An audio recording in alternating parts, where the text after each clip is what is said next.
Chapter 7 Mudbloods and Murmurs. Harry spent a lot of time over the next few days dodging out of sight whenever he saw Gilderoy Lockhart coming down a corridor. Harder to avoid was Colin Creevey, who seemed to have memorized Harry's timetable.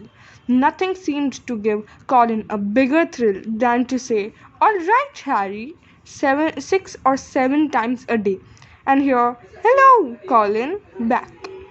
However exasperated Harry sounded when he said it, Hedwig was still angry with Harry about the disastrous car journey, and Ron's wand was still malfunctioning, surpassing itself on Friday morning by shooting out of Ron's hand in charms and hitting tiny old Professor Glitwick squarely between the eyes, creating a large, throbbing green boil where it had struck.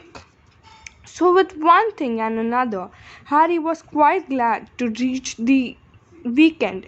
He, Ron, and Hermione were planning to visit Hagrid on Saturday morning. Harry, was shaken awake several hours earlier than he would have liked by Oliver Wood, captain of the Gryffindor Quidditch team. "What's the matter?" said Harry, groggling.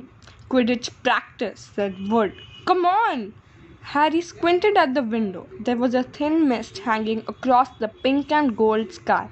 Now he was awake. He couldn't understand how he could have slept through the racket the birds were making.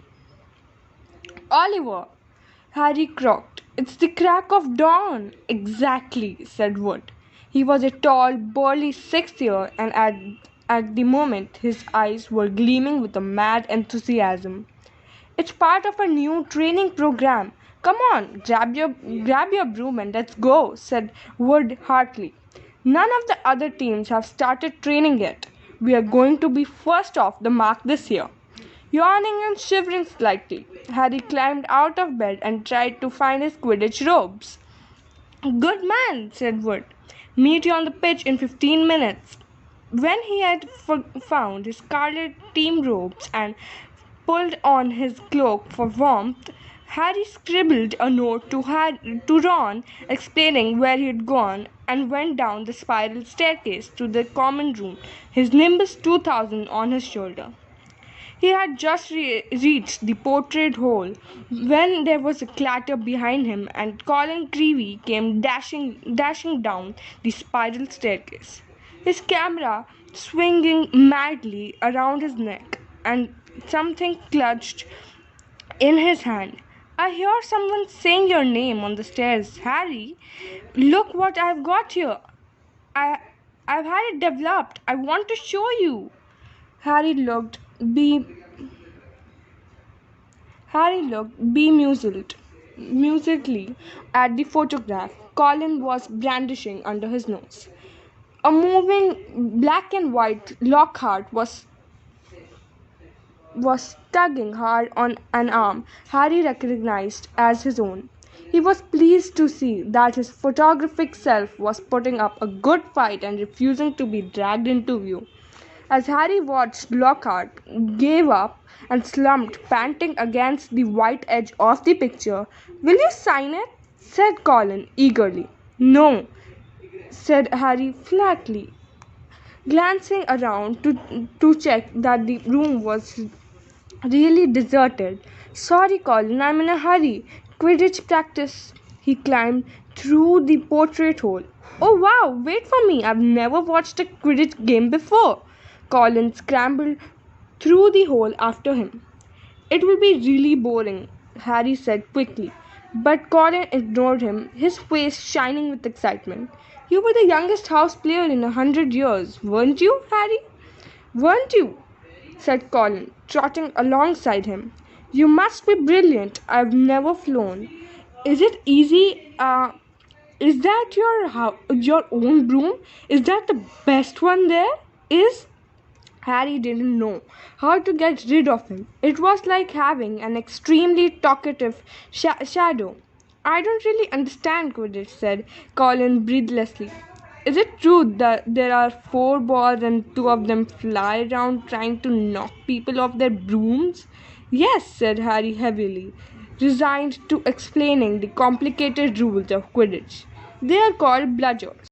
Two beaters on each team who carry clubs to beat the bludgers away from their side.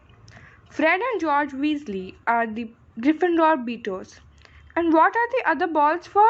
Colin asked, tripping down a couple of steps because he was gazing mouthed at Harry. Well, the quaffle, that's the biggest red one, uh, is the one that scores goals. Three chasers on each team throw the quaffle to each other and try and get it through the goalpost at the end of the pitch. There are three long poles with hoops at the end, and the fourth ball is the golden snitch, said Harry. And it's very small, very fast, and difficult to catch. But that's what the Seekers got to do. Because a game of Quidditch doesn't end until the snitch has been caught. And whichever team's seeker gets the snitch earns his team an extra 150 points. And you are Gryffindor's seeker, aren't you? Said Colin in awe. Yes, said Harry as they left the castle and started across the dew-drenched grass. And there's the keeper too. He guards the goalpost. That's it, really. But Colin didn't stop questioning Harry all the way down the sloping lawns to the Quidditch pitch, and Harry only shook him off when he reached the changing room. Colin called after him in a piping voice. I'll go and get a good seat, Harry. Harry and hurried off to the stands. The rest of the Gryffindor team were already in the changing room. Wood was the only person who looked truly awake. Fred and George Weasley were sitting puffy-eyed and tousle-haired next to fourth-year Alicia Spinnet, who seemed to be nodding off against the wall behind her. Her fellow chasers, Katie Bell and Angelina Johnson, were yawning side by side opposite them. There you are, Harry. What kept you? Said Wood briskly. Now, I wanted a quick talk with you all before we actually get onto the pitch because I spent the summer devising a whole new training program which I really think will make all the difference. Wood was holding up a large diagram of a Quidditch pitch on which were drawn many lines, arrows, and crosses in different colored inks. He took out his wand, tapped the board, and arrows began to wiggle over the diagram like caterpillars. As Wood launched into a speech about his new tactics, Fred Weasley's head dropped right onto Alicia Spinnet's shoulder and he began to snore. The first board took nearly 20 minutes to explain, but there was another board under that, and a third under that one. Harry sank into a stupor as Wood droned on and on. So, said Wood, at long last, jerking Harry from a wistful fantasy about what he could be eating for breakfast at this very moment at the castle. Is that clear? Any questions? I've got a question, Oliver, said George, who had woken with a start. Why couldn't you have told us all this yesterday when we were awake? Wood wasn't pleased. Now listen here, you lot, he said, glowering at them all. We should have won the Quidditch Cup last year. We are easily the best team, but unfortunately, owing to circumstances beyond our control, Harry shifted guiltily in his seat. He had been unconscious in the hospital wing for the final match of the previous year, meaning that Gryffindor has been a player short and had suffered their worst defeat in 300 years. Wood took a moment to regain control of himself. The last defeat was clearly still torturing him. So this year we train harder than ever before.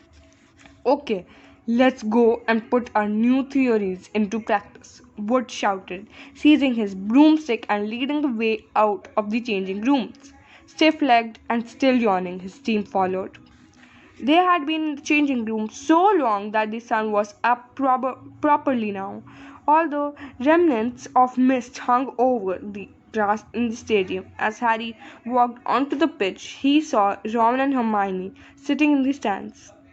"Aren't you finished yet?" called Ron incredul- incredul- incredul- incredulously.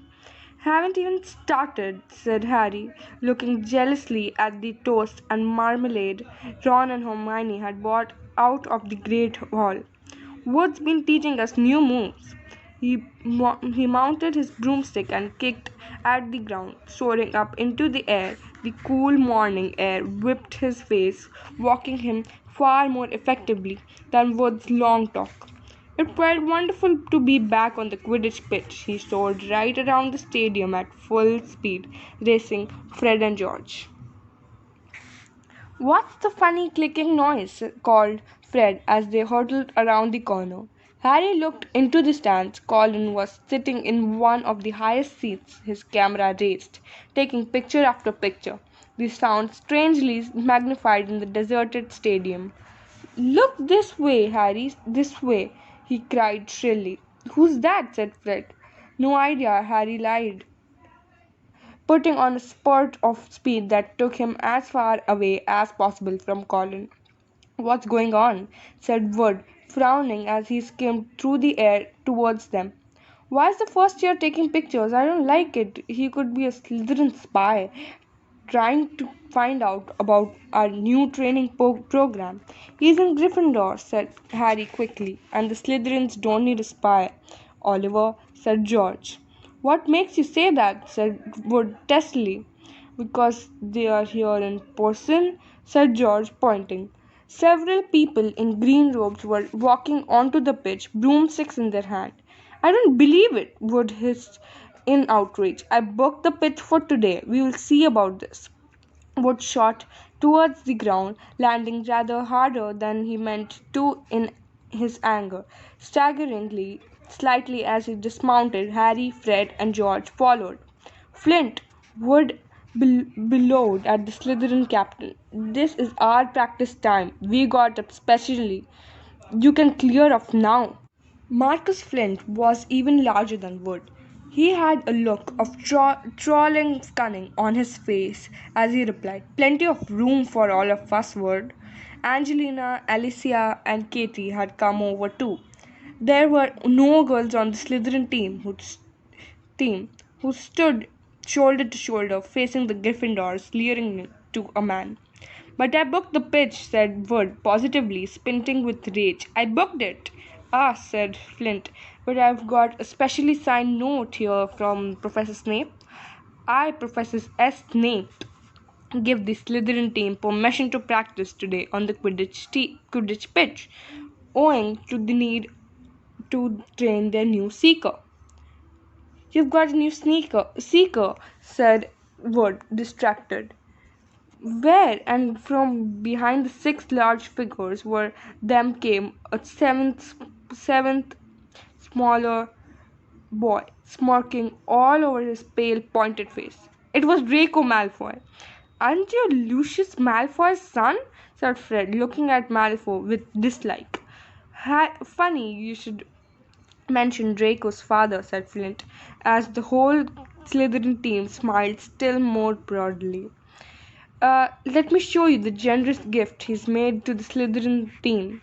All seven of them held out their brooms, seven highly polished, brand new handles, and seven sets of fine gold lettering spelling the words Nimbus 2001 gleamed under the Gryffindor's nose in the early morning sun. "Very latest model, only came out last month," said Flint, carelessly flicking a speck of dust from the end of his own. "I believe it outstrips the old 2000 series by a considerable amount. As for the old clean sweeps," he smiled nastily at Fred and George, who were both clutching clean sweep fives. "Sweeps the board with them." None of the Gryffindor team could think of anything to say for a moment. Malfoy was smirking so broadly his cold eyes were reduced to slits. said Flint. A pitch invasion. Ron and Hermione were crossing the grass to see what was going on. What's happening? Ron asked Harry. Why aren't you playing? And what's he doing here? He was looking at Malfoy, taking in his Slytherin Quidditch robes. I'm the new Slytherin Seeker, Weasley, said Malfoy smugly. Everyone's just been admiring the brooms my father's bought our team. Ron gaped open mouthed at the 7 superb broomsticks in front of him. Good, aren't they? Said Malfoy smoothly. But perhaps the Gryffindor team will be able to raise some gold and get new brooms too. You could raffle off those clean sweep files. I expect a museum would bid for them. The Slytherin team howled with laughter. At least no one on the Gryffindor team had to buy their way in, said Hermione sharply. They got in on pure talent. The smug look on Malfoy's face flickered. No one asked your opinion, you filthy little mudblood, he spat. Harry knew at once that Malfoy had said something really bad because there was an instant uproar at his words. Flint had to dive in front of Malfoy to stop Fred and George jumping on him. Alicia shrieked, How dare you! And Ron plunged his hand into his robes, pulled out his wand, yelling, You'll pay for that one, Malfoy, and pointed it furiously under Flint's arm at Malfoy's face. A loud bang echoed around the stadium, and a jet of green light shot out of the wrong end of Ron's wand, hitting him in the stomach and sending him reeling backwards onto the grass. Ron, are you all right? Squealed Hermione. Ron opened his mouth to speak, but no words came out. Instead, he gave an almighty belch, and several slugs dribbled out of his mouth onto his lap. The Slytherin team were paralyzed with laughter. Flint was doubled up, hanging on to his new broomstick for support. Malfoy was on all fours, banging the ground with his fist. The Gryffindors were gathered around Ron, who kept belching large, glistening slugs. Nobody seemed to want to touch him. We had better get him to Hagrid's its nearest, said Harry to Hermione, who nodded bravely, and the pair of them pulled Ron up by the arms. What happened, Harry? What happened? Is he ill? But you can cure him, can't you? Colin had run down from his seat and was now dancing alongside them as they left the pitch. Ron gave a huge heave, and more slugs dribbled down his front. Oh, said Colin, fascinated and raising his camera. Can you hold him still, Harry? Get out of the way, Colin, said Harry angrily. He and Hermione supported Ron out of the stadium and across the grounds towards the edge of the forest. Nearly there, Ron, said Hermione as the gamekeeper's cabin came into view. You'll be all right in a minute. Almost there. They were within 20 feet of Hagrid's house when the front door opened, but it wasn't Hagrid who emerged. Gilderoy Lockhart, wearing robes of palest mauve today, came striding out. Quick, behind here, Harry hissed, dragging Ron behind a nearby bush. Hermione followed somewhat reluctantly. It's it's a simple matter if you know what you're doing, Lockhart was saying loudly to Hagrid. If you need help, you know where I am. I'll let you have a copy of my book. I'm surprised you haven't already got one. I'll sign one tonight and send it over. Well, goodbye, and he strode away towards the castle. Harry waited until Lockhart was out of sight, then pulled Ron out of the bush and up to Hagrid's front door. They knocked urgently. Hagrid appeared at once, looking very grumpy, but his expression brightened when he saw who it was. Been wondering when you'd come to see me. Come in, come in. Thought you might have been Professor Lockhart back again. Thank you for watching this video. You can subscribe to my channel to see more artworks. I have a few Harry Potter artworks too. So I haven't read the full Mudbloods and Murmurs chapter, but if this video is a success, I will surely complete it or read a better or more interesting, more liked chapter for you guys. So subscribe, like, and share this video, and even